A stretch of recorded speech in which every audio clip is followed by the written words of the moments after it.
students, today we will be studying the osteological features of the bony pelvis. Now the word pelvis in Latin means basin. Now what are the similarities between the pelvis and the basin? The back or the posterior wall is wide, the front or the anterior wall is narrow, walls are sloping, inlet is above and the outlet is below. Now let us understand what means the pelvic girdle. It is a bony ring below the fifth lumbar vertebra and between the femoral heads. 4 bones participate in formation of the pelvic girdle. These are the 2 hip bones, the sacrum and the coccyx. These bones form 2 synovial joints. Those are the 2 sacroiliac joints and 2 symphyses. That's the pubic symphysis and the sacrococcygeal joint. What are the divisions of the pelvis? This here is the pelvic inlet. The plane of the pelvic inlet divides the bony pelvis into 2 parts. The part above the pelvic inlet is called as the pelvis major or the greater pelvis or the false pelvis. And the part below the pelvic inlet is known as the pelvis minor or the lesser pelvis or the true pelvis or the obstetric pelvis. Let us see what are the divisions of the lesser pelvis.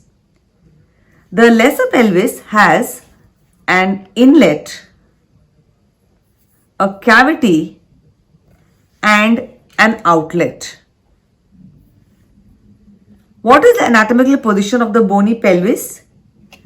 The pubic symphysis lies in the mid-sagittal plane and the anterior superior iliac spine and the pubic tubercle lie in the same coronal plane. So, this is how the bony pelvis lies in the normal anatomical position. Now, let us see the boundaries of the pelvic inlet. The bony contributions for the pelvic inlet or the pelvic brim.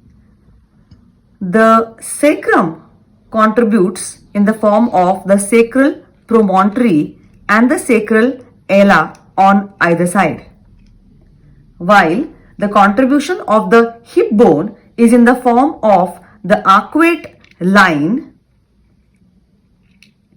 the pecten pubis and the pubic crest, while the articular contributions are in the form of the sacroiliac joint and the pubic symphysis.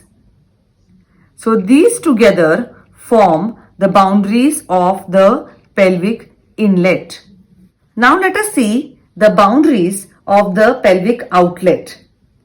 Anteriorly, it is formed by the lower border of the pubic symphysis, posteriorly by the tip of the coccyx, and on either side by half of the pubic arch, the istiopubic ramus, the ischial tuberosity, and the sacrotuberous ligament.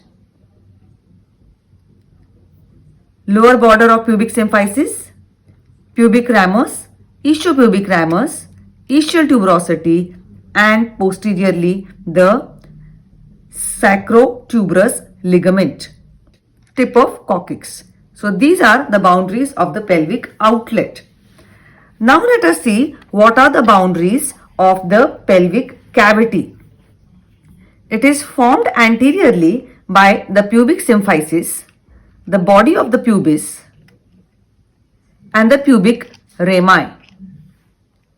Posteriorly by the sacrum and the coccyx, and on either side by the pelvic surfaces of ilium and ischium. So those are boundaries of the pelvic cavity. Let us now see what is the subpubic arch. The inferior margin of the pubic symphysis and the adjacent inferior pubic rami together form an angle which is nothing but the subpubic angle or the subpubic arch. What are the functions of the pelvis? The pelvis helps in locomotion. It helps in weight transmission. It provides area for attachment of muscles.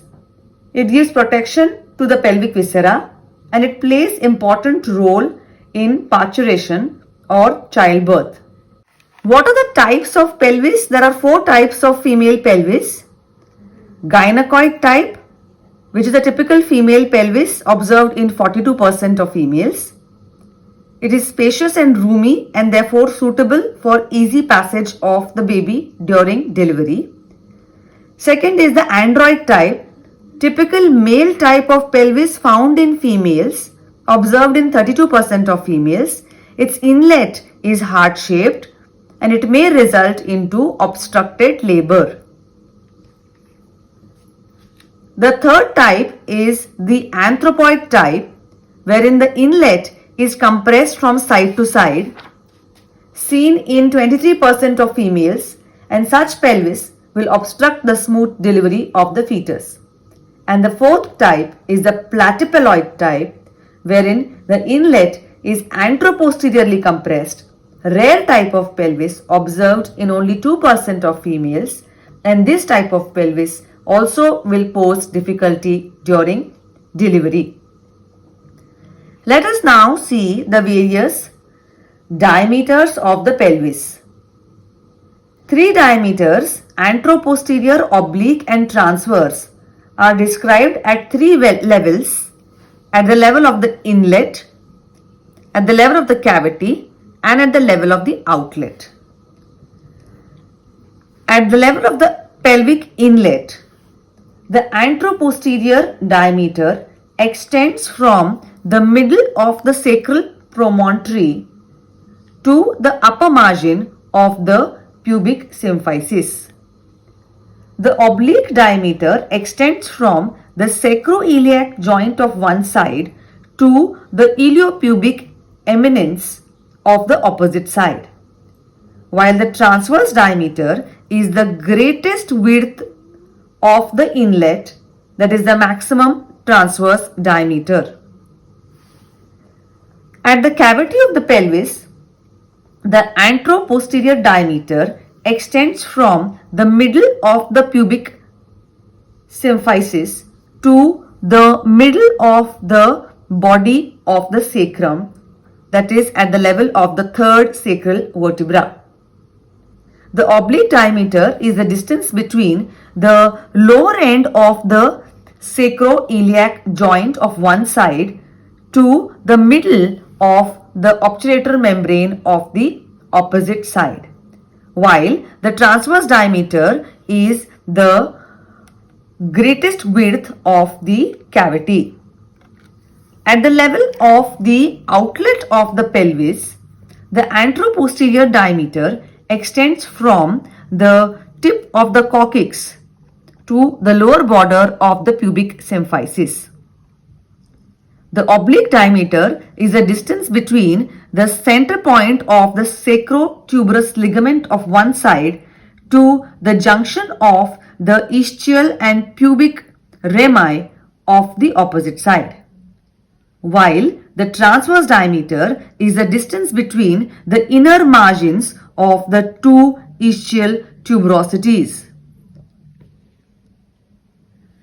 Thus, we have seen the morphological features of the bony pelvis along with the types of pelvis in females and the diameters of the bony pelvis at the level of the pelvic inlet, pelvic cavity and the pelvic outlet. Thank you.